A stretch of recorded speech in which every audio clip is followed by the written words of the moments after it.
दोस्तों, इस दुनिया में ताकतवर को ही नियति की यहां जगह मिलती है, कमजोरों की यहां कोई जगह नहीं। ये बात आपने सुनी ही होगी और इस बात से आप भली भांति परिचित भी होंगे। इस बात में कोई शक नहीं कि पुराने जमाने में जो लोग हुआ करते थे वह आज के जमाने की इंसानों से कहीं ज्यादा ताकतवर थे। और ऐसा इसलिए है क्योंकि वे लोग जिंदा रहने के लिए खाना खाते थे और आजकल के लोग सिर्फ जीभ के स्वाद के लिए खाना खाते। आप एक और तथ्य से वाकिफ होंगे कि एक रोटी से 10 गुना ज्यादा ताकत आटे में होती है, आटे से 10 गुना अधिक ताकत दूध में होती है। आपने महाराणा प्रताप के बारे में तो सुना ही होगा। वो जितना वजन लेकर युद्ध भूमि पर लड़ते थे उतना वजन तो आज के 4 आदमी भी उठा नहीं पाएंगे। इसीलिए कहा जाता है कि तब के जमाने के लोग सचमुच जीवन जीते थे और आज के लोग तो केवल जबरदस्ती इस जीवन को जी रहे हैं। आज की जो कहानी मैं आपको सुनाने जा रहा हूं, इस कहानी को आपको बहुत ही ध्यानपूर्वक सुनना और समझना होगा। बहुत समय पहले की बात है। एक छोटा सा राज्य था। उस राज्य का राजा बहुत दयालु था और वहां की सेना भी बहुत पराक्रमी थी। उस सेना में एक ऐसा व्यक्ति भी था जो अत्यधिक पराक्रम था और वह उस राज्य का सर्वश्रेष्ठ योद्धा था। वो इतना ताकतवर था कि एक साथ वो 50 लोगों को भी परास्त कर सकता था और राजा उसके इस पराक्रम से हमेशा बहुत खुश रहते थे। जब भी उससे कोई युद्ध करने जाता तो वो पहले 100 बार सोचा करता कि क्या उसे युद्ध करना आसान है, क्या उसे हराना आसान है। हर कोई जानता था कि वो बहुत शूरवीर है, बहुत ताकतवर है, इसलिए उसे हराना लगभग असंभव था। अपने राजा के लिए हमेशा तत्पर रहता, अपने राज्य के राजा के लिए, अपनी प्रजा के लिए जो कुछ उसे अच्छा होता वह उसे अवश्य करता। एक बार की बात है, वह शूरवीर योद्धा अपना पराक्रम दिखा रहा था। उसी वक्त उसके दोनों पुत्र वहां पर आए हुए थे। राजा ने उसके दोनों पुत्रों को देखा और राजा के मन में ये लालसा जगी, आने वाले समय में हमारे राज्य के लिए इनमें से सबसे सर्वश्रेष्ठ योद्धा कौन होगा, हमारे राज्य के लिए योग्य कौन होगा। यह बात जब उस योद्धा के कानों में पड़ी तो वो अत्यधिक चिंतित हो गया। उस योद्धा के 2 पुत्र थे जो बड़ा वाला बेटा था। वो हर चीज का हुनर सीख चुका था, फिर चाहे वो तलवारबाजी हो, लोगों से बोलना हो, आग से खेलना, हर तरफ की चालबाजी से वो संपूर्ण था। उसे जो कुछ भी सिखाया जाता वह उसे सीखने में निपुण था। वो बहुत जल्द उस विद्या को, उस कला को सीख जाता था। यदि हर कोई यही कहता कि अगला योद्धा यही होगा, यही हमारे राज्य के लिए सर्वश्रेष्ठ योद्धा बन सकता है, लेकिन उस योद्धा का एक छोटा पुत्र भी था जो बहुत कमजोर था, जिससे कोई भी चीज सीखने में अत्यधिक समय लगता था और उसे देखकर कोई भी यह नहीं कहता था कि यह कभी योद्धा बन सकेगा। उसे उसके पिता ने बहुत कुछ सीखने का प्रयास किया, लेकिन वह कभी भी कुछ सीख नहीं पाया। ना ही तो वह अच्छी तलवारबाजी कर पाता था, ना ही उसे एक योद्धा की तरह जीना आता था। वो हमेशा आलसियों की तरह पड़ा रहता। जब भी वो योद्धा अपने दोनों पुत्रों को एक साथ देखता तो उसे बहुत चिंता होती, उसे बहुत तकलीफ होती, क्योंकि वह अपने दोनों पुत्रों को एक समान बनाना चाहता था। वो अपने दोनों पुत्रों में कोई फर्क नहीं समझता था। लेकिन जब भी कोई ये कहता कि बड़ा पुत्र अत्यधिक बलवान है, शूरवीर है, वह एक योद्धा जरूर बनेगा, और जब वहीं पर छोटे बच्चे के लिए कोई ये कहता ये तो कमजोर है, आलसी है, ये भला क्या कर पाएगा, ये सुन उस योद्धा को बहुत तकलीफ होती, बहुत दुख होता। लेकिन वो योद्धा यह जानता था कि इसमें उसके छोटे बेटे की कोई गलती नहीं है। उसका व्यवहार दूसरों से अलग है और ये दूसरों से थोड़ा कमजोर है, लेकिन इससे कुछ बातों का ध्यान रखना होगा, तभी ये दूसरों के साथ पराक्रमी बन सकता है, दूसरों जैसा तलवारबाज बन सकता है, दूसरों जैसा सर्वश्रेष्ठ योद्धा भी बन सकता है। इस बात का ध्यान रखते हुए वो योद्धा अपने उस बेटे को लेकर एक गुरु के पास पहुंचा। ये वही आश्रम था जहां उस योद्धा ने भी शिक्षा ग्रहण की थी। वह उस गुरु को भलीभांति जानता था और यह भी जानता था कि वो गुरु उसके छोटे बेटे को शिक्षा अवश्य देंगे, जिससे वहां भी अन्य लोगों की तरह पराक्रमी और शूरवीर बन सकता है। वो भी उन गुरु के पास ले गया, उन्हें प्रणाम किया और कहने लगा, हे गुरु, मैं चाहता हूं कि मेरा बच्चा आपसे शिक्षा ग्रहण करें। ये थोड़ा आलसी है, थोड़ा कमजोर है और ये कभी कुछ सीखना ही नहीं चाहता, जबकि मेरा बड़ा बेटा बहुत साहसी है, शूरवीर है, ताकतवर है, पराक्रमी है और इस राज्य को ऐसे ही लोगों की आवश्यकता है। मैं चाहता हूं कि मेरे दोनों पुत्र एक बराबर, किसी में कोई कमी ना, इन दोनों को एक बराबर अधिकार मिले। लेकिन यह अपने आलस के कारण, अपनी कमजोरी के कारण हमेशा पीछे रह जाता है। मैंने इसे कई बार समझाया, लेकिन यह है कि मेरी बातों को मानता ही नहीं। मैं अपने दोनों बेटों में कोई भेदभाव नहीं रखना चाहता, मैं दोनों को एक बराबर बनाना चाहता हूं। मैं जानता हूं तुम्हारे पुत्र को क्या तकलीफ है, मैं इसे वैसा ही बना दूंगा जैसा तुम चाहते हो। लेकिन इसके लिए तुम्हें इसे कुछ दिन के लिए मेरे पास यहाँ पर आश्रम में छोड़ना होगा, और मैं तुम्हें यकीन दिलाता हूं कि जब तुम वापस इसे लेने जाओगे तो तुम्हें तुम्हारा यह पुत्र इस प्रकार नहीं दिखेगा। इसकी जगह पर तुम्हें वो पराक्रमी, वो ताकतवर बेटा मिलेगा। जैसा तुम चाहते वह गुरु अत्यधिक आत्मज्ञानी थे। बस उस योद्धा के पुत्र को देखकर यह समझ चुके थे कि उसे क्या तकलीफ है, क्योंकि आखिर वो एक ऐसे योद्धा का पुत्र है जिसे अभी तक कोई हरा नहीं सका था। बस उसे इस बात का एहसास करवाना ही काफी था। उस गुरु के कहने पर अपने पुत्र को वहीं पर छोड़कर वापस अपने घर की ओर लौट जाता है।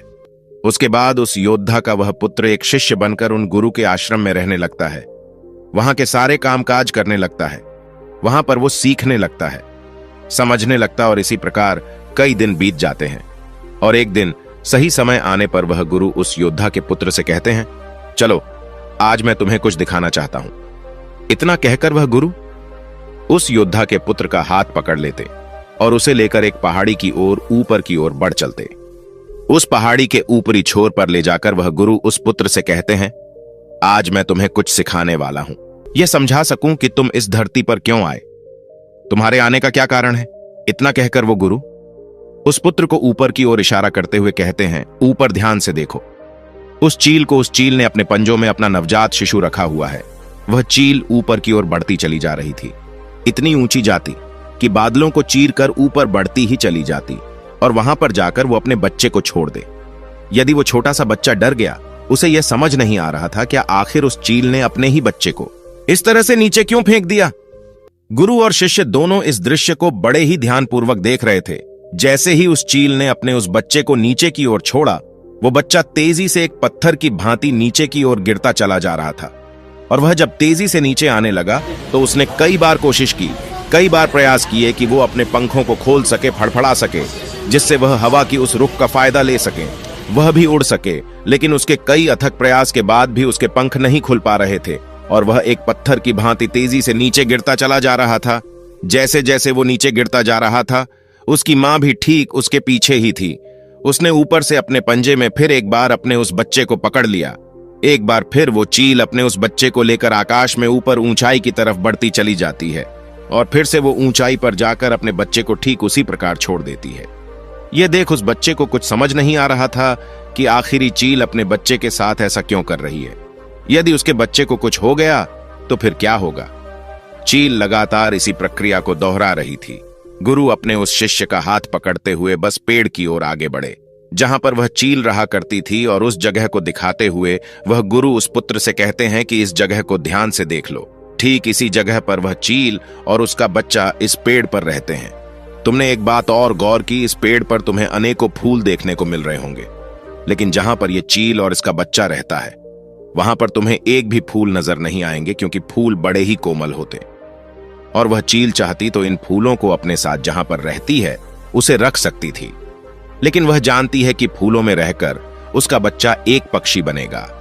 लेकिन जब वह कांटों वाले घोंसले में रहेगा तभी एक चील बन पाएगा, और एक चील के बच्चे को हर तरह की यातनाएं बचपन से ही सहनी पड़ती है ताकि वह अन्य पक्षियों की तरह कोमल ना बने, क्योंकि वह एक चील का पुत्र है और उसे चील की तरह अपना जीवन व्यतीत करना है। यदि वो बाकी पक्षियों की तरह बनेगा तो उसमें चील वाले वो स्वभाव नहीं होंगे और ना ही उसे कोई चील का पुत्र कह सकेगा। ठीक इसी प्रकार तुम भी एक शूरवीर योद्धा के पुत्र हो। यदि तुम चाहो तो अन्य लोगों की तरह अपना जीवन व्यतीत कर सकते हो। तुम फूलों का आनंद ले सकते हैं, लेकिन तुम एक योद्धा के पुत्र हो, इसलिए तुम्हें भी कांटों की राहों पर चलना ही होगा। इन कांटों की राह पर चलकर ही तुम अपने आप को मजबूत बना पाओगे, अपने आप को शूरवीर और पराक्रमी बना सकोगे। ठीक वैसा ही ये चील भी कर रही है। वह भी अपने पुत्र को पराक्रमी और शूरवीर बना रही है। वो अपने बच्चे को उड़ान भरना सिखा रही है। वह बार बार जाकर अपने बच्चे को इसीलिए नीचे पटक रही है ताकि उसका बच्चा खुद ब खुद उड़ान भरना सीख ले। जब भी चील किसी को जन्म देती है तो हर बार उसे वही सिखाना चाहती है जो उसने सीखा है। वह एक चील होने का उसे एहसास कराना चाहती है। किंतु यदि वही पुत्र किसी और पक्षी के घर पर जन्म लेता तो उसे इस तरह की यातनाएं ना सहनी पड़ती, उसे इस तरह से किसी भी क्रिया से ना गुजरना पड़ता। वह फूलों के घोंसले में रह सकता था, वह फूलों में पैदा होता और फूलों में ही खत्म हो जाता। लेकिन चील के बच्चे का एक नियम होता है, एक नियति होती है कि नियति उसे तभी जिंदा रखेगी जब वो पराक्रमी होगा, शूरवीर होगा और उसे वो सारे हुनर, वो सारे पराक्रम सीखने ही होंगे। ठीक उसी प्रकार तुम भी एक शूरवीर योद्धा के पुत्र, एक पराक्रमी योद्धा के पुत्र, इसलिए तुम्हें भी वह हुनर सीखना ही पड़ेगा। अन्यथा अन्य पक्षियों की तरह तुम भी अपने जीवन में कुछ नहीं कर पाओगे। तुम भी एक दिन फूलों में जीकर फूलों में ही मर जाओगे। ये सब देखकर वो पुत्र उन गुरु के चरणों में गिर पड़ा, उन्हें प्रणाम की और कहने लगा, हे गुरुदेव, मुझे अपनी गलती का एहसास हो चुका है। मुझे यह पता चल चुका है कि मैं एक शूरवीर योद्धा का पुत्र हूं और मुझे अपना जीवन इसी तरह से जीना है।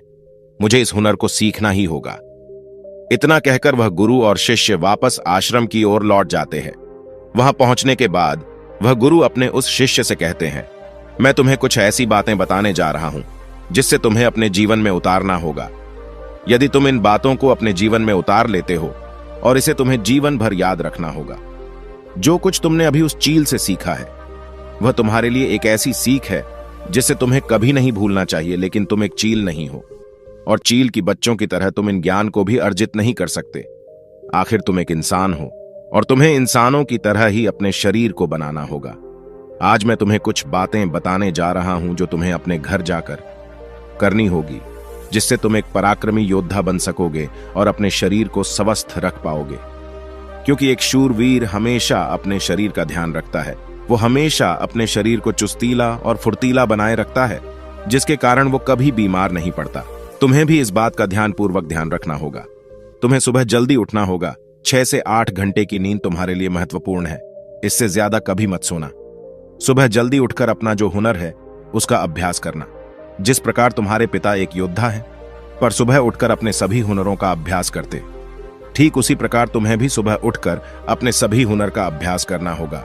योगा प्राणायाम करना होगा, जिससे तुम्हारा शरीर पूरी तरह से स्वस्थ होगा। और जितना तू अपने शरीर को स्वस्थ रखोगे उससे भी ज्यादा तुम अपने अंदर की शक्तियों को समर्थ बना पाओगे। और तुम्हें एक बात और याद रखनी होगी, जितना तुम्हें अपने ऊपरी शरीर का ध्यान रखना है उतना ही तुम्हें अपने भीतर के शरीर का भी ध्यान रखना है। अर्थात अपनी मानसिक शक्ति का भी तुम्हें ध्यान रखना होगा, इसे भी बढ़ाना होगा। और ये मानसिक शक्ति तुम्हें ध्यान से मिलेगी। इसीलिए हमेशा ध्यान करना, हमेशा सुबह उठकर प्राणायाम करना, हमेशा सुबह उठकर योगा करना। ये तुम्हें मजबूती प्रदान करेंगे। और यदि इसके बाद भी तुम सुबह जल्दी नहीं उठ पाते, तुम इस आदत को नहीं अपना पाते, तो मेरा एक और सबक याद रखना। जिस दिन तुम उठने में लेट हो जाओ, अर्थात जितना समय तुम देरी से उठो, अपने शरीर पर उतने ही कोड़े मरवाना। जब तुम यह क्रिया 4 से 5 दिन करोगे तो तुम खुद ही अपने आप में वो बदलाव देख पाओगे कि तुम अपने आप ही अपने समय पर उठना शुरू कर पाओगे। दूसरी बात जो तुम्हें हमेशा ध्यान रखनी है कि तुम्हें हमेशा स्वादिष्ट और स्वस्थ खाना ही खाना है। ऐसी चीजें कभी मत खाना जो तुम्हारे शरीर को नुकसान पहुंचाती है। हमेशा तुम स्वस्थ खाना ही खाना, जैसे हरी सब्जियां, फल, दूध, दही। तुम भोजन अपने शरीर के लिए करना ना कि अपनी जीभ के लिए, ना ही स्वाद के लिए। अगली बात वो गुरु अपने शिष्य से कहते हैं कि जब भी तुम्हारे मन में कोई चिंता हो, कोई ऐसा विषय हो जिसे लेकर तुम बहुत चिंतित हो, तो ऐसी बात अपने घर परिवार में अवश्य बताना। यदि तुम इन बातों को अपने मन में रखते हो तो ये बातें तुम्हें मन ही मन कमजोर बनाती चली जाएगी। ये चिंता तुम्हें अंदर ही अंदर खाती चली जाएगी और तुम खोखले होते चले जाओगे। और याद रखना, जब हमारा मन बीमार पड़ता है तो वो हमारे शरीर को भी बीमार कर देता है। इसलिए कोई भी बात कभी छुपाकर मत रखना। हर बात अपने घर वालों और अपने परिवार को अवश्य बताना। आगे वह गुरु अपने उस शिष्य से कहते हैं, हमेशा सकारात्मक सोच रखना। कभी भी नकारात्मक विचार अपने दिमाग में आने मत देना। सबके जीवन में उतार और चढ़ाव तो आते ही रहते हैं। सभी के जीवन में सुख और दुख लगा ही रहता है। कभी अच्छा तो कभी बुरा जीवन इसी प्रकार चलता है। तुम्हारे जीवन में समय चाहे कैसा भी क्यों ना आए, लेकिन तुम्हें हमेशा एक सकारात्मक सोच ही अपनानी है, जिससे तुम अपने जीवन में आने वाली कठिन से कठिन परिस्थितियों का सामना हंसते हुए और बड़ी ही सरलता से उसका सामना कर सको और जीवन में आगे बढ़ पाओगे।